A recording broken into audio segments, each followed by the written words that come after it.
Welcome back to Movie Recaps. Today, I will show you an action, adventure, sci-fi film from 2016 titled The Osiris Child. Spoilers ahead. Watch out and take care. It's some point in the distant future, and humans have started to colonize the universe. The off-Earth military contractor company, Exor, housed in a huge complex in the sky, looks down upon a desolate world that is home to a penal colony and the capital city of Osiris. Up there with the complex exists the Flotilla, a military base. In charge of supporting new settlements is Lieutenant Kane Somerville, a conflicted war hero who left Earth after an accident on an early combat mission he led because of a mistake he made that resulted in the death of nearly all of his crew. The higher-ups accused him of substance abuse, and while he was pardoned of the case thanks to his decorated career as a fighter pilot, he and his family were never the same afterward. Living in the Flotilla makes it hard for him to see his 11-year-old daughter, Indy Somerville. Today he's taking her out on a ride through the planet's desert, although she is not impressed by such empty wasteland. Indy tells him her mom thinks he's running away, but he deflects the comment by saying he hasn't talked to her in a long time, and that he is proud to be part of a project that builds humanity's new future. To get on his daughter's good graces, he lends her his weapon and teaches her how to shoot before they go back to the new bunkers together. When they are done, Indy is sent to Osiris City to stay with a nanny, since she isn't allowed up in the Flotilla with him. Kane promises her he will be back in a week and she can call him anytime. After a glimpse of the monsters that lurk in the wasteland during the night, morning comes for Kane in the Flotilla. His AI Travis wakes him up and prepares his breakfast for him while playing his messages. Kane ignores the ones from his co-worker and his wife, but he does listen to Indy's while looking at some reports. The message is suddenly cut short, however, and when Kane asks Travis to restore it, the AI says it can't because all communications to the surface have been temporarily disrupted after disturbances in prison. The person in charge of the Exor complex is General Linux, who is considered the kind of person that is more concerned with her own place in the universe than the people who actually live in it. She is currently receiving a status report of the colony after the prison has been breached. Some creatures that Exor itself created have gotten inside and have been killing prisoners. The outer cities are also gone, and it is a matter of time before the monsters kill everyone on the surface. The Colonel wants to save as many lives as possible, but Linux thinks this will destroy the reputation of the company, so she decides to call a meeting to present an alternative plan. However, she lies to the attendees, who include Kane. She tells them the prisoners have rioted and are in possession of a lethal virus Exor has experimented on, and now they are using it to hold the planet hostage. If Exor tries anything to intervene or rescue people, they will release the pathogen in the capital. This calls for Protocol 84, which requires the entire decimation of the colony. Linux says that if prisoners hear of it, they will be able to negotiate a better deal. They have 23 hours to achieve it, and Linux promised everyone that the people in the capital and her employees' families will be fine. After the meeting is over, Linux orders the Colonel to put a tag on every attendee to keep an eye on them for those following 23 hours. If there is any unusual movement, that they should be isolated. Desperate after hearing the news, Kane tries to contact Indy to no avail, and when he asks Travis for reports on the prison incident, he is told they are classified. The Colonel takes pity on him, and for the sake of their friendship, he tells Kane the truth. There is no virus. What Exor has been secretly working on all these years is the creation of creatures called Ragged that would be shipped and used in the creation of new colonies. There is no hostage situation. The monsters have escaped and are moving towards the main city. In 23 hours, Exor would blow up the reactors. Kane gets angry with him for having been lied to and allowed to bring his family when he knew what was going on under the surface, but the Colonel doesn't have time to argue. He tells Kane they are going to lock down the hangar bay in 20 minutes, after which nobody will be able to enter or leave the station. Kane decides to do what he does best, piloting. He steals a ship and leaves the station, flying with outstanding talent to dodge the shooting from the officers that chase him. But when he forces the ship to exceed G-force to destroy the last Exor guard, he begins to lose consciousness and the emergency system takes over, ejecting his seat. Snapping out of it at the last second, Kane manages to take off his seatbelt and open the parachute, allowing him to safely land in the water. That is, until he stands up and a mysterious figure knocks him out with a weapon. Kane wakes up on the ground and finds the person that dragged him there is Cy Lombrock, who is now pointing a gun at him. He tries to explain the situation by using a lie about the prisoners having access to the reactors, but turns out Cy was a nurse at the prison, so he knows he isn't telling the truth. To convince him of his story about the planet going to blow up soon, Kane tells him he wants to save his daughter, who is currently staying at the capital, and that he will give Cy access to a safety bunker if he helps him rescue her, so Cy accepts.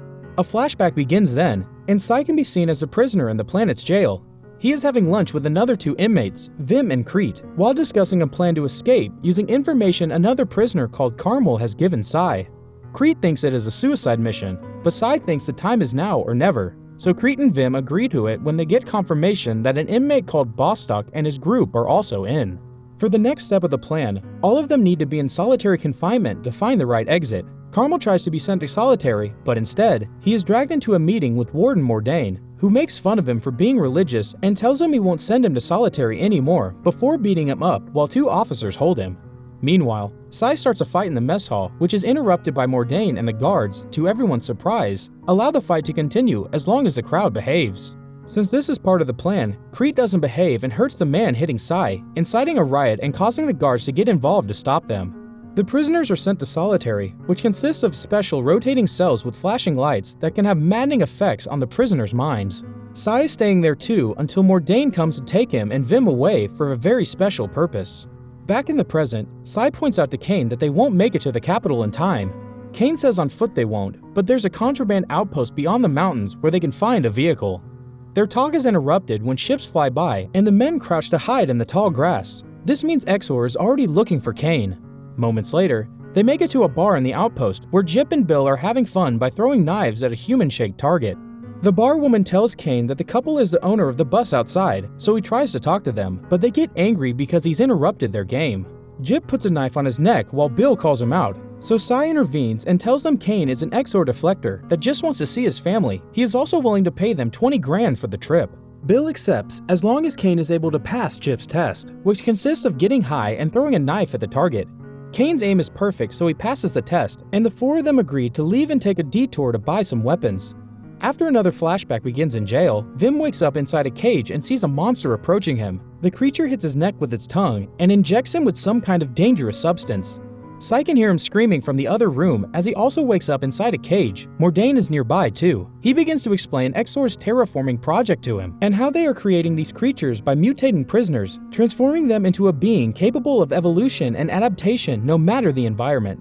Suddenly, Sai disappears when the floor opens under him and he shows up in another room where Bostock is waiting for him, having executed the plan successfully. He has obtained clothes and fake IDs, including ones that says Sai is a nurse, but their preparations are interrupted by Crete, who says he has to let the devil loose. The prisoners start running away as the creature begins killing everyone in the building, including the monster that used to be Vim, who now kills Mordain. Bostock and Crete want to leave for the capital, but Sai tells them he can't go with them because he wants to go to the opera, so they separate. There is another jump in time, and now Earth can be seen 2 years ago. Sai is being told he'll be sent to prison for 20 years, maybe 15, and that he will be painted as a monster because he breached the code and betrayed the public's trust. Sai thinks nothing matters anymore. Back in the present, Kane and Sai are waiting for their weapons they ordered. They're brought by 2 men, Mandel and Joe, who ask for 30 grand as payment. Kane pays them the amount they want and the group leaves. As soon as they're out of sight, the men celebrate their new money. After drinking and dancing, they notice something weird in the distance. It's the monsters coming to attack them. Joe and Mandel try to defend themselves by shooting them through the windows, but while they manage to kill a couple, the rest of the creatures still get inside their shack. Joe sees no other options but to detonate a grenade. Later in the evening, Kane is telling everyone on the bus about the monsters and the bomb that will go out in 4 hours. They have a philosophical talk about how they got there, destiny, and consequences. They also chat about the ethics behind using prisoners for free labor. When they make it to Osiris a couple of hours later, the city is in utter chaos because of the monsters attacking at every corner and infecting more humans to mutate them.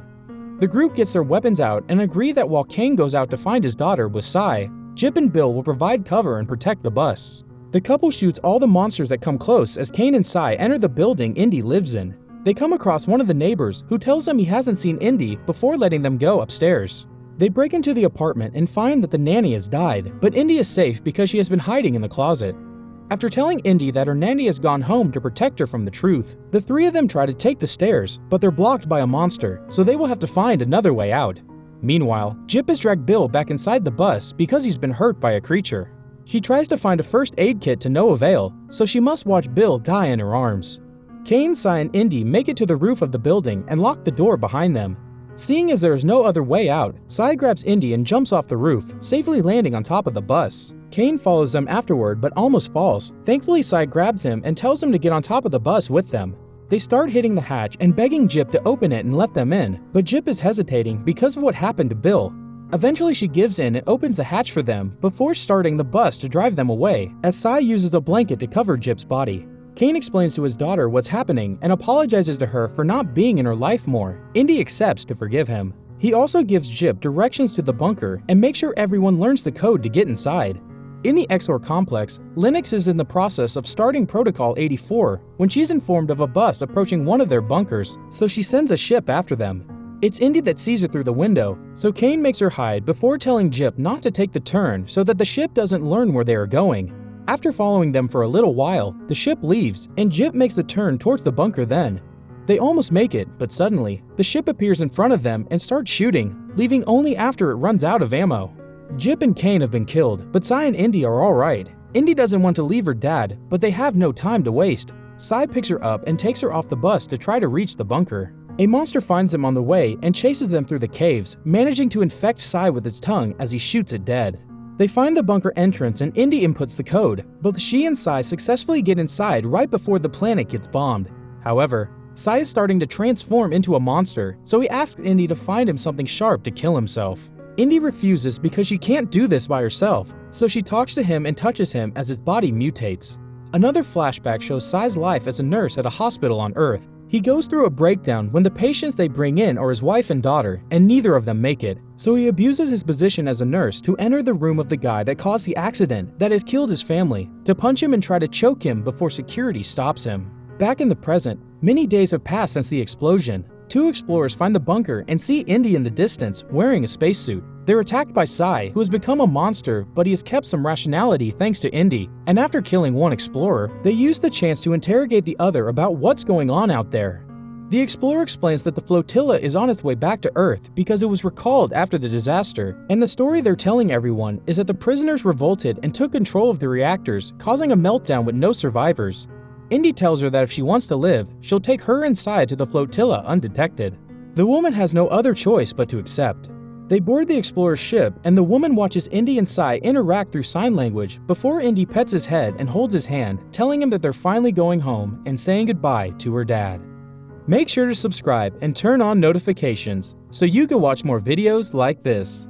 Thanks for watching.